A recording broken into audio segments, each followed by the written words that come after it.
नमस्ते एवरीवन, कैसे हो आप सभी लोग। आप सभी का बहुत स्वागत है डिवाइन हीलिंग विजडम चैनल पर। अगर आप भी इस चैनल पर नए हो तो like share subscribe my channel. आज मैं इस टॉपिक पर बात करने वाली हूँ फिज़िकल इंटीमेसी इन ट्विन फ्लेम्स। कैसी उनमें फिज़िकल इंटीमेसी रहती है। कई लोगों को काफ़ी मिथ हैं, तो शायद उनके मिथ जो हैं मेरी इस वीडियो से क्लियर हो जाए। तो आई होप ये उन लोगों के पास पहुँचे जिनको लगता है कि ट्विन फ्लेम्स में बहुत एक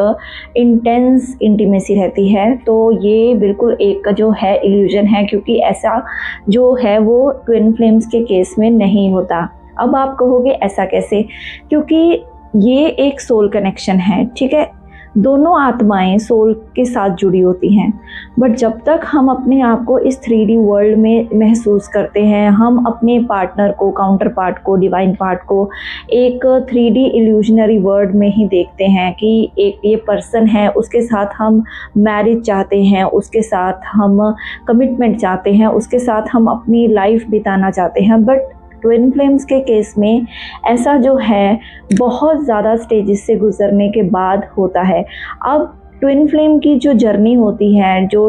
दोनों DMDF होते हैं, उनकी जो लाइफ में इंटीमेसी होती है वो बहुत कम होती है, क्योंकि ये एक एनर्जेटिक कनेक्शन है, ये एक रिलेशनशिप नहीं है। जैसे आपके बहुत सारे पहले अगर किसी के साथ रिलेशनशिप रहे हैं, या एक दो भी रहे हैं, या अब तक नहीं भी रहा है, जस्ट जो भी आपकी लाइफ में एक इंसान आया वो आपका ही ट्विन निकला,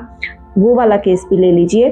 तो इस केस में क्या होता है कि अगर मान लीजिए, पहले मैं तीनों केस जो है डिफरेंटली आपको एक्सप्लेन करूँगी। अगर मान लीजिए किसी के बहुत सारे पहले रिलेशनशिप्स रहे और एक अब जो इंसान आया उसने जो है पूरी लाइफ चेंज कर दी, आपको अंदर तक जो भी है आपके अंदर कुछ ना कुछ ऐसा हिला, आपको उनके साथ सोल कनेक्शन फील हुआ, आपको ऐसा लगा कि हम पास्ट लाइफ से जुड़े हुए हैं, उनकी बातें, उनकी आवाज़ के साथ आपका एक इंस्टेंट कनेक्शन बन गया। मैं फिर यहाँ पर दोहरा रही हूँ, twin flame is a connection, not a relationship. अब नेक्स्ट जो बात है, अगर आपके एक दो भी रिलेशनशिप रहे होंगे और आप जब ट्विन से मिलते हो, तो जो आपके चाहे उनके साथ कैसा भी रिलेशन रहा हो, कितनी भी फिजिकल इंटीमेसी रही हो या ना रही हो, पर जो आपका जो सोल का कनेक्शन है जब आप ट्विन से मिलते हो इंस्टेंटली बनता है। आपको इतनी ज़्यादा क्रेविंग नहीं होगी। तो अगर आपको क्रेविंग होगी, मान लीजिए अगर आपका रूट चक्रा ब्लॉक है, आप अपने ट्विन से मिले, आपका रूट चक्रा ब्लॉक था, आप डिवाइन फेमिनाइन थे, आपको इन चीज़ों के लिए भी आप जो है इंटीमेसी के लिए क्रेव करते हो उनकी, तभी हमें इतनी याद आती है, पेन होता है कि हम उनके टच को, प्यार को फील कर मतलब करा हुआ। तो जब हमारा बबल फेज़ होता है, तो जब हमारा बबल फेज़ नहीं रहता तो हम उन सारी चीज़ों के लिए क्रेव करते हैं। बट मेन यहाँ पर बात आती है कि ये सोल कनेक्शन होने के कारण इस कनेक्शन में इतनी कई बार भगवान जो हैं, गॉड, दूरियां बना देते हैं कि बहुत कम, नाम मात्र कह लीजिए 10% ही इंटीमेसी होती है। ये एक बहुत बड़ा मिसकंसेप्शन है कि अगर ट्विन फ्लेम्स हैं तो एक बहुत जो है रोमांटिक रिलेशनशिप होगा, क्योंकि ये जो रोमांटिक रिलेशनशिप है इसमें जो है क्या होता है कि हम लोग एक दूसरे से मिलते हैं, अट्रैक्ट होते हैं फिजिकली, मेंटली, इमोशनली, कुछ ना कुछ हमें उससे मिल रहा होता है। बट इस कनेक्शन में आते हो ना जब आप, तो ट्विन जर्नी में एक इसका बहुत बड़ा सिंबल आप नोट करिएगा। अगर आप ट्रू हो ट्विन, तो इसमें क्या होगा, आपका जो ट्विन होगा डेफिनेटली जैसे आप उसके पास जाने की कोशिश करोगे वो आपसे दूर भागेगा, और जब आप दूर भागोगे तो वो पास आएगा। मीन्स जब आपका मन नहीं होगा तो वो आपसे अप्रोच करेगा, और अगर आप उनको अप्रोच कर रहे हो तो वो आपसे दूर जाएंगे। ये एक चीज़ बहुत कॉमन होती है, क्योंकि इस टाइम पर जो भगवान है वो दोनों को काम करने के लिए, जो उनका पर्पस है, जो इस जर्नी में आने का, उसको फुलफ़िल करवाना चाहते हैं, क्योंकि भगवान जो हैं डिवाइन इसमें बहुत बड़ा रोल प्ले करते हैं। तो या तो क्या होगा, जब सेपरेशन होगी तो बिल्कुल ही जो DM को है वो बहुत दूर आउट ऑफ द वे या आउट ऑफ स्टेशन या आउट ऑफ कंट्री DM जो है चले जाएंगे अपनी DF को छोड़ के। तो फिर क्या होगा, एक तो सेपरेशन होगी, एक दूर होंगे, तो उसमें क्या होगा, जो डीएफ है वो अपने ऊपर काम करने लग जाएगी, वो डीएफ अपने ऊपर फोकस्ड रहेगी, वो अपने बैलेंसिंग करेगी, अपने रूट चक्रा को बैलेंस करेगी। उसको अगर फिजिकल इंटीमेसी की क्रेविंग हो रही है तो वो वहाँ पर वो चीज़ों पर काम करेगी। तो इसलिए इस कनेक्शन में इंटीमेसी जो है बहुत ही कम होती है। और एक बात मैं यहाँ पर बहुत इम्पॉर्टेंट मेंशन करना चाहूँगी, जब भी ट्विन्स इंटीमेट होते हैं, जब भी उनका बबल फेज होता है, तो वो उनका एक अवेकनिंग पीरियड होता है, वहाँ से उनकी अवेकनिंग स्टार्ट होती है। बट इसके बाद जो है, जब सेपरेशन पीरियड आ जाता है या फिर ऑन ऑफ चलता है, पुश पुल चलता है, लड़ाइयाँ झगड़े होते हैं, उनका डीएम का आना जाना लगा रहता है, तो फिर क्या होता है कि जो डीएफ है वो चीज़ के लिए क्रेव करती है, बट डिवाइन इंटरवेंशन के द्वारा दोनों को दूर दूर रखा जाता है ताकि वो अपने पर काम करें और अपनी सोल कॉन्शियसनेस में आ सकें। तो फिर जब डीएफ को पता चलता है कि मेरे अंदर ये ब्लॉकेज है, अगर इंटीमेसी की ब्लॉकेज नहीं है तो फिर कुछ और ब्लॉकेज होगी। बट अगर ये आज मैं फिज़िकल इंटीमेसी की बात कर रही हूँ तो डेफिनेटली जिन भी डीएफ्स को बहुत ज़्यादा सेक्सुअल थॉट्स आते हैं, बहुत ज़्यादा क्रेविंग होने लग जाती है फुल मून के टाइम पर, क्योंकि मून जो है वो हमारे मन का कारक है। तो मैं एक यहाँ से भी एक बात को जोड़ती हूँ कि कई बार क्या होता है कि फुल मून के टाइम पर बहुत ज़्यादा क्रेविंग बढ़ जाती है कई डीएफ्स की, तो वहाँ पर ही हमें अपनी जो एनर्जी है उसको चैनलाइज करना पड़ता है, क्योंकि इस जर्नी में हमें अपनी जो है सेल्फ ग्रोथ को नहीं रोकना। जब तक हम लोग हार्मोनियस यूनियन में नहीं आते अपने डीएम के साथ, तब तक ये चीज़ें जो हैं वो हमारी जर्नी को डिले करती हैं। तो क्या होगा, अगर मिनी यूनियन हुआ है, आप इंटीमेट हो जाओगे, आपका डीएम अनअवेकन है, आप अवेकन हो, तो वो एनर्जी लेकर फिर से चले जाएंगे, घोस्ट कर देंगे, ब्लॉक कर देंगे, तो फिर आप वहीं ड्रेन के ड्रेन रह जाओगे। इसीलिए इसमें बोला जाता है कि पहले अपने आप को, अपने रूट चक्रा को भी बैलेंस कीजिए और अपने आप को जो है अपनी एनर्जी को चैनलाइज कीजिए। जो भी आपकी ओजस शक्ति है, आपकी लाइफ फोर्स एनर्जी है, उसको रूट चक्रा से ऊपर की ओर क्राउन चक्रा की तरफ उठाइए, ताकि फुल मून के टाइम पर आपको इस चीज़ की फिजिकल इंटीमेसी की क्रेविंग कम हो। तो कई बार मैं मैसेजेस भी पढ़ती हूँ कि मैम बहुत याद आ रही है और फिज़िकल जो सेक्सुअल इंटीमेसी की क्रेविंग बहुत बढ़ रही है, तो क्या करें। तो फिर उस टाइम पर आप यही कर सकते हो कि try to divert your mind. आप अपने माइंड को चेंज करिए और कहीं ना कहीं दूसरे कामों में उसको लगाने की कोशिश कीजिए, क्योंकि जब भी ऐसा थॉट आएगा तो डेफिनेटली आप उस थॉट के, एक थॉट के अलावा और 100 थॉट्स और बन जाएंगे। तो आप फिर क्या फील करोगे, आप उनको याद करोगे, फिर आप रोओगे, फिर आप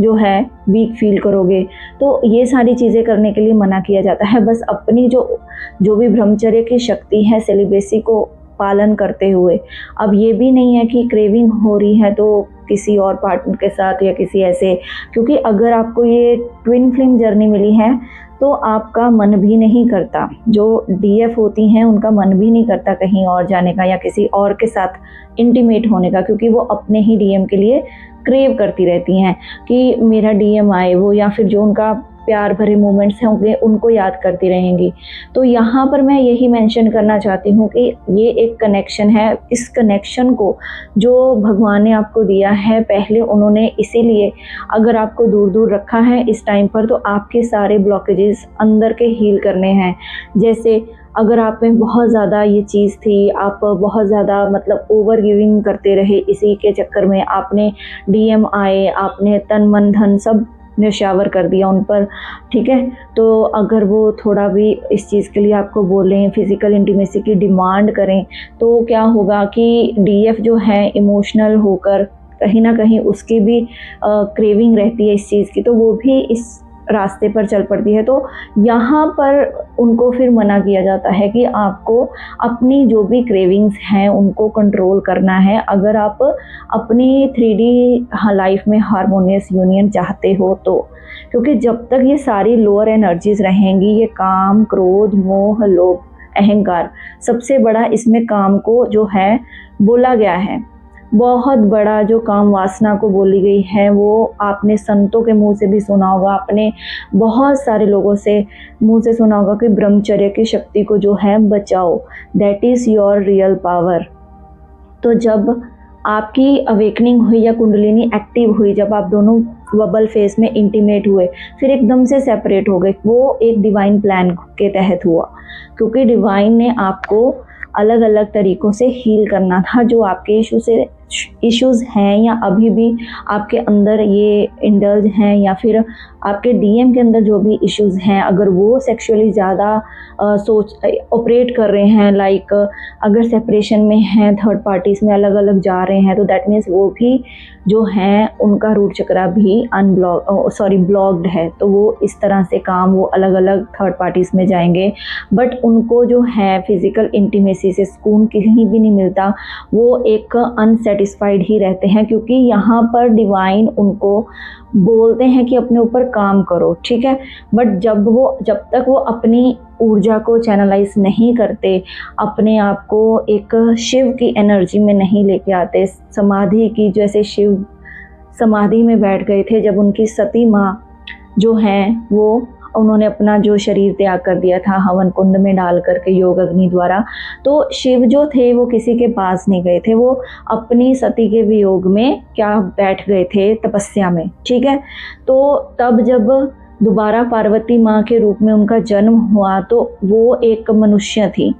और वो देवता थे, ठीक है। तो यही जर्नी है डिवाइन मैस्कुलाइन को। तो जब पार्वती माँ इतनी तपस्या करके उस लेवल तक पहुंची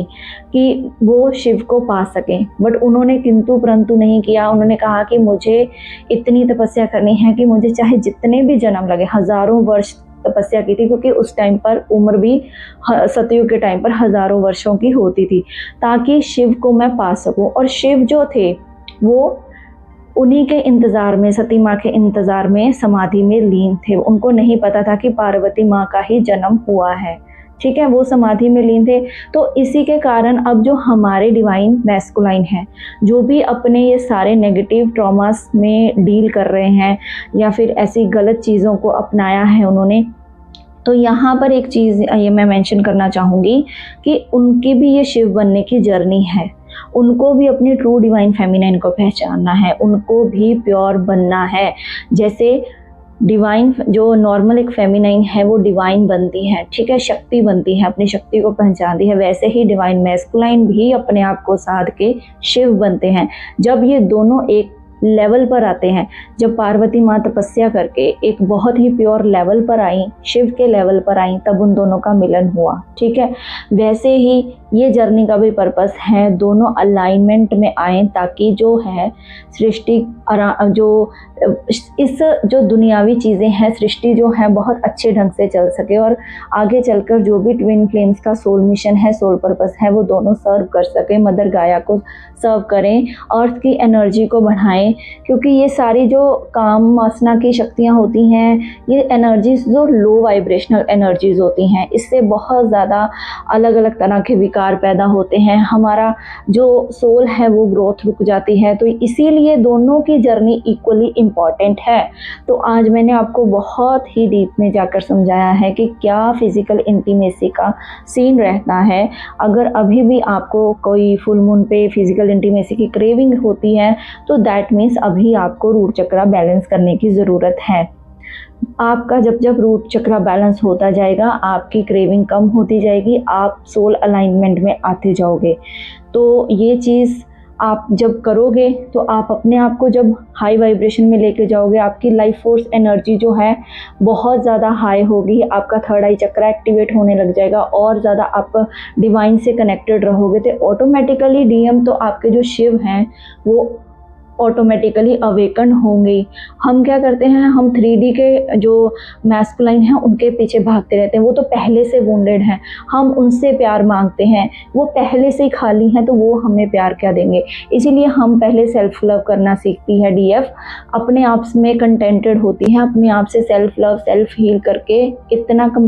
अपने आप को हाई लेवल पर उठाती है कि डीएम भी उसकी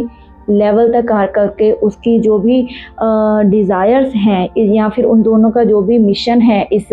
इनकारनेशन का, ताकि वो पूरा कर सके। ठीक है, तो ये पर्पस होता है, ये कारण होता है, और इसीलिए बोला जाता है कि अपनी लाइफ फोर्स एनर्जी को बचा के रखो, वेस्ट मत करो। अगर आपको टॉपिक समझ आया हो तो आई होप कि आपको अच्छे से ये बात समझ पता चल गई होगी कि क्या फिज़िकल इंटीमेसी का रोल रहता है ट्विन फ्लेम्स में, और क्या इसमें कितनी इंटीमेसी होती है या कितनी नहीं, या फिर आपको किस कारणों से और कहाँ से इसकी बैलेंसिंग करनी है। ठीक है, समझ आई हो, वीडियो अच्छी लगी हो तो लाइक शेयर सब्सक्राइब जरूर कर देना। Thank you so much, God bless you all.